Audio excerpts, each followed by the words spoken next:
अस्सलाम वालेकुम। मैं यास्मीन खान हूँ और आज है 31 जनवरी 2025। तो इसका वीलॉग शुरू करते हैं। आज एक न्यूज़ तो खैर अच्छी नहीं है, लेकिन अब स्टार्ट तो लेना ही है उससे। जी आज आपको पता ही है कि कल एक जहाज़ जो है अमेरिका का प्लेन क्रैश हुआ है और उसमें कोई 64 लोग थे और हेलीकॉप्टर के साथ हुआ। हेलीकॉप्टर ने एक्चुअली उसके साथ आके बीच में उसके लगा है। और जो है अपना प्लेन है वो अमेरिकन ईगल फ्लाइट नंबर 5342 है। एक्चुअली ये अमेरिकन एयरलाइन का जहाज नहीं है, ये प्लेन अमेरिकन ईगल फ्लाइट है, ईगल वालों की है फ्लाइट नंबर 5342, जिसमें कि which was operated by PSA के थ्रू ये फ्लाइट जो थी वो आ रही थी। और इसने ये इसका जो था ऑपरेटिंग, या इसका ये कह लीजिए कि इसका था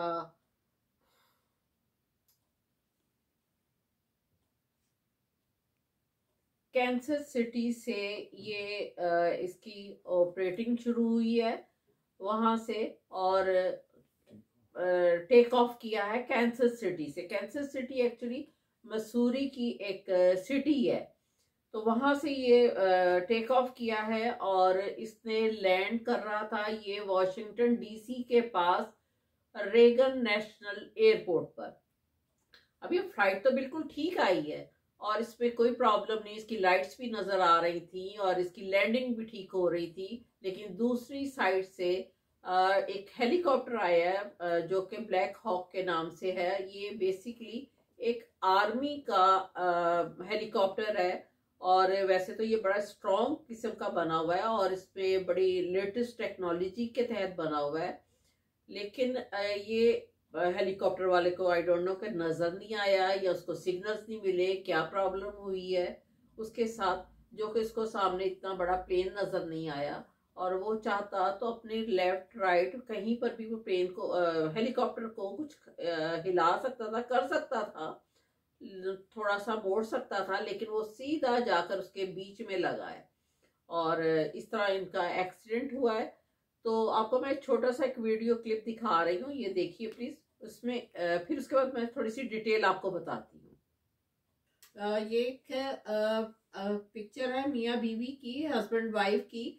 और ये बदकिस्मत बेचारी 26 इयर्स की थी। और जैसा कि मैं आपको बता रही थी कि ये मिस्टर हम्माद एक कराची की रहने वाली फैमिली है। इनकी मिसिस भी बीच में ट्रैवल कर रही थी और ये इसको पिक करने के लिए आए थे। 26 इयर्स इस लड़की की एज थी और इसकी भी बीच में डेथ हो गई है, जिसका बहुत अफसोस है हमें।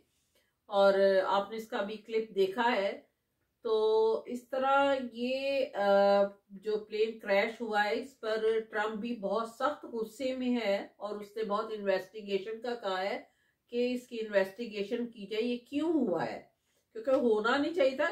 फ्लाइट भी ठीक आ रही है और उस साइड से ब्लैक हॉक जो हेलीकॉप्टर है वो भी ठीक आ रहा है, वो जाके इसके बीच में जाके लगा है। तो इसकी जाहिर है कुछ ना कुछ रीजन होंगे। और अगर ट्रम्प ने कहा है कि अगर ये किसी कंट्री ने करवाया है तो फिर तो उसकी खैर नहीं, मैं उसको नहीं छोड़ूंगा। और बात भी सही है, लेकिन थोड़ा सा सोचना पड़ता है इस बारे में, क्योंकि ये 2-3 दिन पहले मैंने आपको भी एक वीलॉग में बताया था कि इसने 12 या 14 इसने जर्नल्स को इसने जॉबलेस किया था।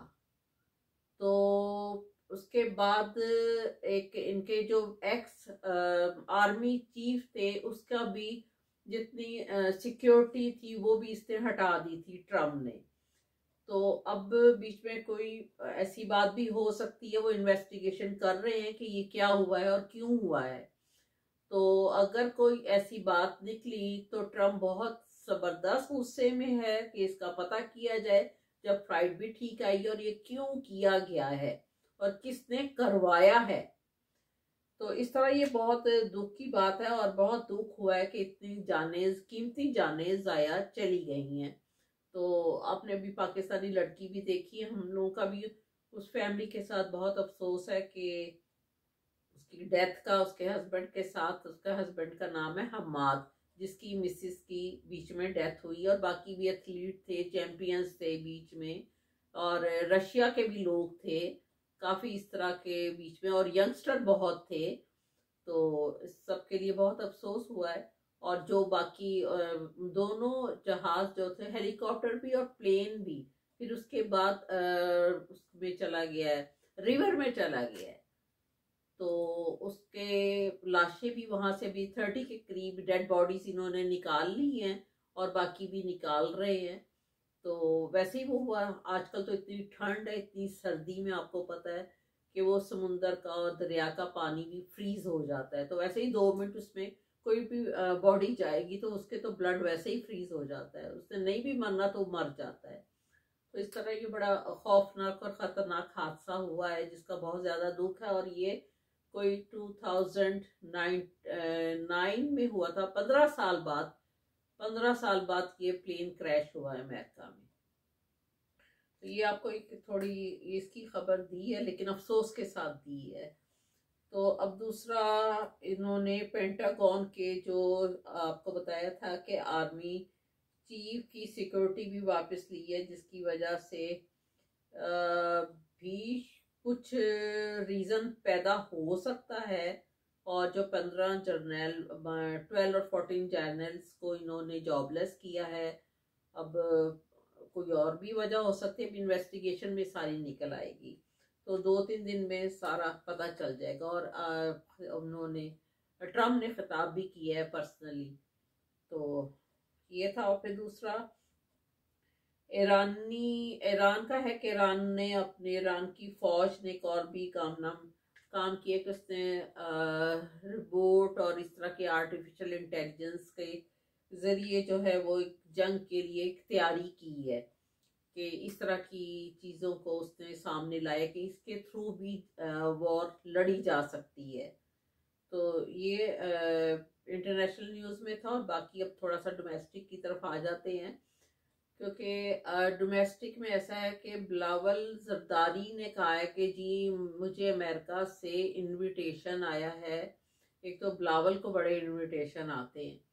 तो वो ये है कि यहाँ पर अमेरिका में एक असूल है कि फरवरी की जो फर्स्ट थर्सडे आता है, उसमें अमेरिकन प्रेसिडेंट हाउस में एक ब्रेकफास्ट का अरेंज किया जाता है।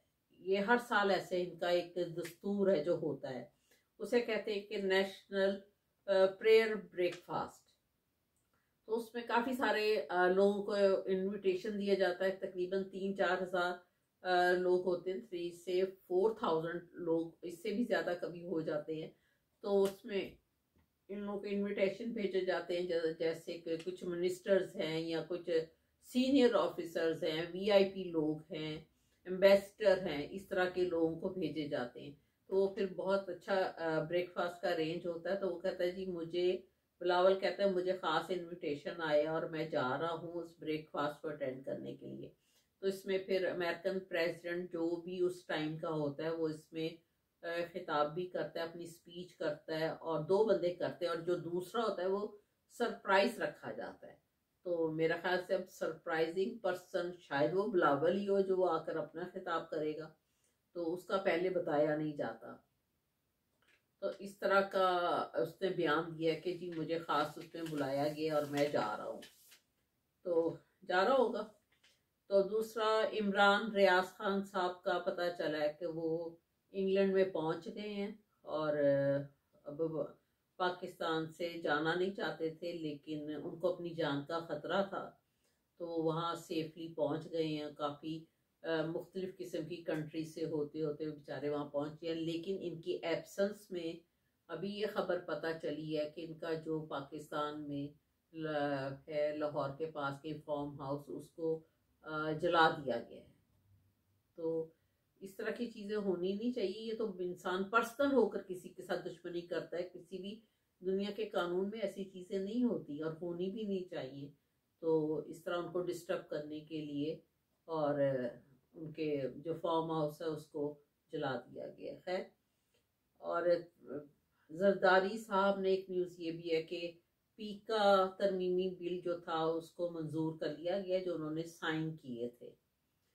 तो उसके तहत अब जो उन्होंने कहा था कि जी कोई फेक न्यूज़ देगा या कोई इस तरह की चीज़ें होंगी तो उसमें 3 साल की कैद होगी और 20 लाख रुपया जुर्माना होगा, तो उसको एक्सेप्ट कर लिया गया, मंजूर कर लिया गया। तो बाकी पाकिस्तान में तो हुकूमतें भी खैर जाली बैठी हुई हैं, तो उसके तहत भी उन लोगों को भी पनिशमेंट होनी चाहिए असूली तौर पर। तो बाकी जो पीटीआई का है, वो पीटीआई के जो मुज़ाकरात हो रहे थे वो ख़त्म हो चुके हुए हैं और पीटीआई अब इससे पीछे हट गई है, क्योंकि हुकूमती लोग उसमें कुछ भी नहीं कर रहे, सारा ड्रामा हो रहा और कुछ भी नहीं हो रहा। तो अब 8 फरवरी को इमरान खान ने कहा है कि यौम सियाह मनाना है और मैं चाहूँ तो बहुत सारे यहाँ एहतजाज करवा सकता हूँ और उसके लिए अब तैयारियां हो रही हैं। आलिया हमजा को पंजाब का टास्क दिया गया है, तो अब देखिए उसमें फिर इन लोगों ने कत्लो गारत ही करेंगे ये लोग, हुकूमती लोग जो बैठे हुए, और पाकिस्तानी अवाम के साथ फिर ज्यादती होगी। तो कत्लो गारत अवाम के साथ होना नहीं चाहिए, जो कि फिर होगा। तो इस तरह करके ये लोग हुकूमत को चला रहे हैं। और दूसरा, अमेरिका ने आपको पहले भी बताया था कि फौजी और सिविल इमदाद बंद कर दी है, तो अब IMF के शायद कर्जे ये लोग मजीद और ज़्यादा लें, और क्या हो सकता है। तो आपको ये थोड़ी सी न्यूज़ देनी थी, तो वीलॉग लंबा हो रहा है, आपने अभी उसका लिंक भी देख लिया होगा, तो जिसका फिर बहुत अफसोस है और हम सब अफसोस करते हैं उस फैमिली से भी और सब बाकी सब लोगों से भी कि जो इतनी डेथ हुई है और प्लेन और हेलीकॉप्टर क्रैश हुआ है। लेकिन इसका विद इन 2-3 डेज जिस तरह के ट्रम्प ने अहकाम दिए हैं कि इसकी इन्वेस्टिगेशन को बहुत तेज़ किया जाए और बहुत डीपली इसकी इन्वेस्टिगेशन की जाए कि इसके पीछे कौन है, या कोई कंट्री है या कोई लोग हैं। तो हम भी सब इंतज़ार कर रहे हैं और इसमें बहुत सारी यंग जाने गई हैं उस प्लेन में, बाई चांस ज़्यादातर लोग यंग लोग बैठे हुए थे, बिल्कुल बहुत छोटी छोटी उम्रों के लोग। तो आज का वीडियो ख़त्म करते हैं। तो मेरे चैनल है जी 7RYK, सब्सक्राइब कीजिएगा। Thank you very much. खुदा हाफिज़।